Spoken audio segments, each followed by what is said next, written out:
بسم اللہ الرحمن الرحیم۔ محترم سامعین و ناظرین، السلام علیکم ورحمۃ اللہ وبرکاتہ۔ امید ہے اللہ تعالیٰ کے فضل و کرم سے خیریت سے ہوں گے۔ اللہ تعالیٰ آپ کو، آپ کے اہل خانہ کو ہمیشہ اپنی حفظ و امان میں رکھے۔ راہ ہدایت و نجات کے سلسلے کا ولاگ القرآن و حدیث پیش کرنے جا رہا ہوں۔ اعوذ باللہ من الشیطان الرجیم، بسم اللہ الرحمن الرحیم۔ وَإِنْ خِفْتُمْ شِقَاقَ بَيْنِهِمَا فَابْعَثُوا حَكَمًا مِّنْ أَهْلِهِ وَحَكَمًا مِّنْ أَهْلِهَا إِنْ يُرِيدَا إِصْلَاحًا يُوَفِّقِ اللَّهُ بَيْنَهُمَا إِنَّ اللَّهَ كَانَ عَلِيمًا خَبِيرًا۔ صدق اللہ العظیم۔ ابھی آپ نے سورہ نساء کی آیت مبارکہ 35 کی تلاوت سماعت فرمائی۔ اس کا اردو ترجمہ پیش کرتا ہوں۔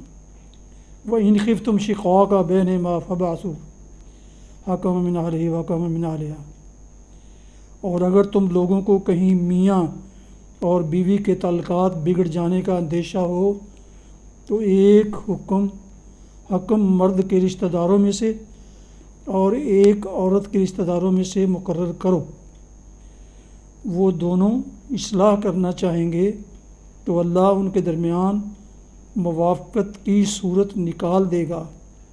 اللہ سب کچھ جانتا اور باخبر ہے۔ تلاوت کی گئی آیت مبارکہ کی تفسیر بیان کی جاتی ہے۔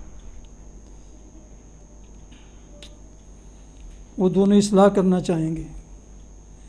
دونوں سے مراد ثالث بھی ہیں اور زوجین بھی۔ ہر جھگڑے میں صلح ہونے کا امکان ہے، بشرطے کہ فریقین بھی صلح پسند ہوں اور بیچ والے بھی چاہتے ہوں کہ فریقین میں کسی طرح صفائی ہو جائے۔ اللہ سب کچھ جانتا اور باخبر ہے۔ اس آیت میں ہدایت فرمائی گئی ہے کہ جہاں میاں اور بیوی میں ناموافقت ہو جائے وہاں نزاع سے انقطاع تک پہنچنے یا عدالت میں معاملہ جانے سے پہلے گھر ہی میں اصلاح کی کوشش کر لینی چاہیے۔ اور اس کی تدبیر یہ ہے کہ میاں اور بیوی میں سے ہر ایک کے خاندان کا ایک آدمی اس غرض کے لیے مقرر کیا جائے کہ دونوں مل کر اسباب اختلاف کی تحقیق کریں اور پھر آپس میں سر جوڑ کر بیٹھیں اور تصفیہ کی کوئی صورت نکالیں۔ یہ پنچ یا ثالث مقرر کرنے والا کون ہو، اس سوال کو اللہ تعالیٰ نے مبہم رکھا ہے تاکہ اگر زوجین خود چاہیں تو اپنے اپنے رشتہ داروں میں سے خود ہی ایک آدمی کو اپنے اختلاف کا فیصلہ کرنے کے لیے منتخب کر لیں، ورنہ دونوں خاندانوں کے بڑے بوڑھے مداخلت کر کے بینچ مقرر کریں اور اگر مقدمہ عدالت میں پہنچ ہی جائے تو عدالت خود کوئی کارروائی کرنے سے پہلے خاندانی بینچ مقرر کر کے اصلاح کی کوشش کرے۔ اس امر میں اختلاف ہے کہ ثالثوں کے اختیارات کیا ہیں۔ فقہاء میں سے ایک گروہ کہتا ہے کہ یہ ثالث فیصلہ کرنے کا اختیار نہیں رکھتے، البتہ تصفیہ کی جو صورت ان کے نزدیک مناسب ہو اس کے لیے سفارش کر سکتے ہیں۔ ماننا یا نہ ماننا زوجین کے اختیار میں ہے۔ ہاں، اگر زوجین نے ان کو طلاق یا خلا یا کسی اور امر کا فیصلہ کر دینے کے لیے اپنا وکیل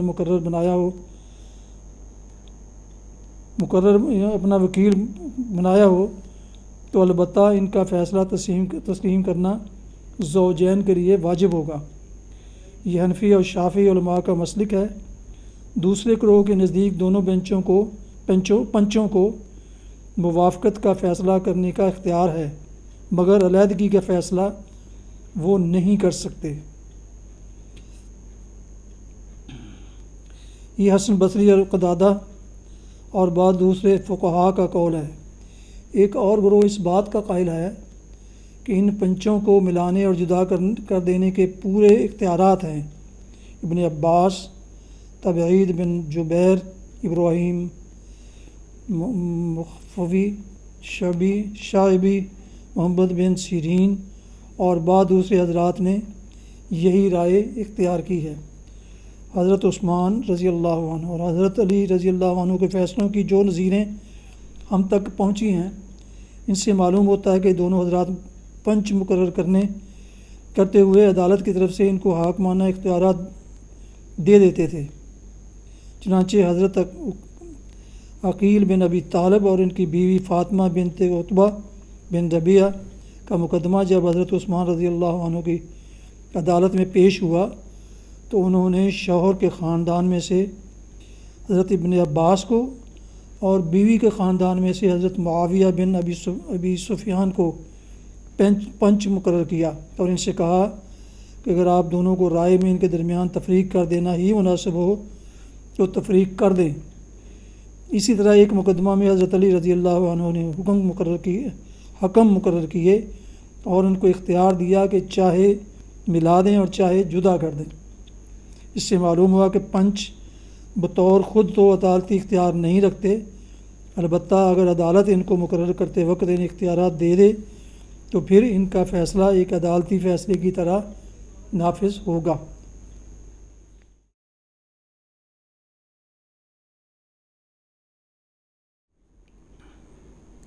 حدیث مبارکہ سماعت فرمائیے۔ حضرت قبیصہ بن مخارق رضی اللہ عنہ بیان کرتے ہیں کہ میں نے رسول اللہ صلی اللہ علیہ وسلم کو فرماتے ہوئے سنا کہ یافہ، تغیرہ اور ترک شیطانی کاموں سے ہیں۔ حدیث مبارکہ کے چند الفاظ کا معنی اور تفسیر ایسے ہے کہ یافہ کے معنی لکیر کھینچنا کیے گئے ہیں۔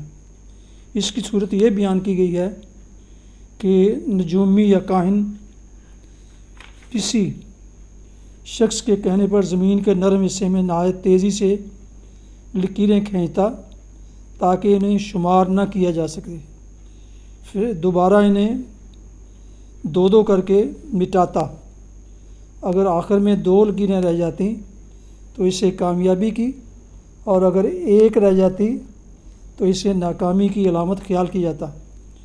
بعض لوگوں نے اس کی اور بھی شکلیں اور صورتیں بیان کی ہیں۔ بہرحال یہ بھی زمانہ جاہلیت کی کہانت کی ایک قسم تھی، جس سے کہانت کی دوسری قسموں کی طرح منع کر دیا گیا، اور یہ واضح کیا کہ جلب منفعت یا دفع مضرت میں ان چیزوں کی کوئی تاثیر نہیں۔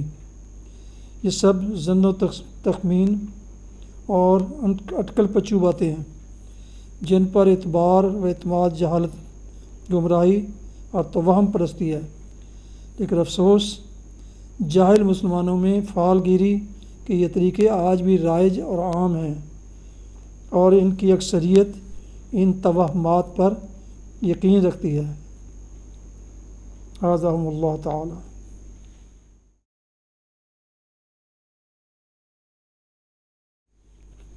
ناظرین و سامعین، یہ تھا آج کا راہ ہدایت و نجات کے سلسلے کا ولاگ القرآن و حدیث، جس میں سورہ نساء کی آیت مبارکہ 35 کی تلاوت، ترجمہ اور تفسیر بیان کی گئی۔ اس کے علاوہ ایک حدیث مبارکہ بھی آپ کی خدمت میں پیش کی گئی۔ ولاگ ختم کرنے سے پہلے ایک ضروری گزارش ہے کہ جن دوستوں نے ابھی تک میرے یوٹیوب چینل راہ ہدایت / رشیدی یا دوسرا چینل BA رشیدی دونوں میں سے کسی ایک کو ابھی تک سبسکرائب نہیں کیا اور اب چاہتے ہیں کہ آپ میرے روحانی اور قرآنی بیان کیے گئے ولاگز کو شیئر کر سکیں، تو یہ دونوں میں سے کسی ایک کو یا دونوں کو ضرور سبسکرائب کیجئے، لائک کر کے بیل آئیکن کو ضرور پریس کیجئے، تاکہ آئندہ آنے والے ایسے روحانی و قرآنی نوٹیفیکیشن، ولاگ یا ویڈیوز آپ کو باقاعدہ اور بروقت ملتے رہیں۔ اللہ تعالیٰ آپ کا، آپ کے اہل و خانہ کا حامی و ناصر ہو۔ اللہ تعالیٰ آپ کو، آپ کے اہل خانہ کو ہمیشہ اپنی حفظ و امان میں رکھے، آمین۔ اپنا بہت خیال رکھیے گا۔ اپنی دعاؤں میں پاک وطن، والدین، اعزا و اقارب، دوست و احباب کے علاوہ اس ناچیز کو بھی اگر ان میں شامل کر لیں تو انتہائی مشکور ہوں گا۔ السلام علیکم ورحمۃ اللہ وبرکاتہ۔ پاکستان زندہ باد۔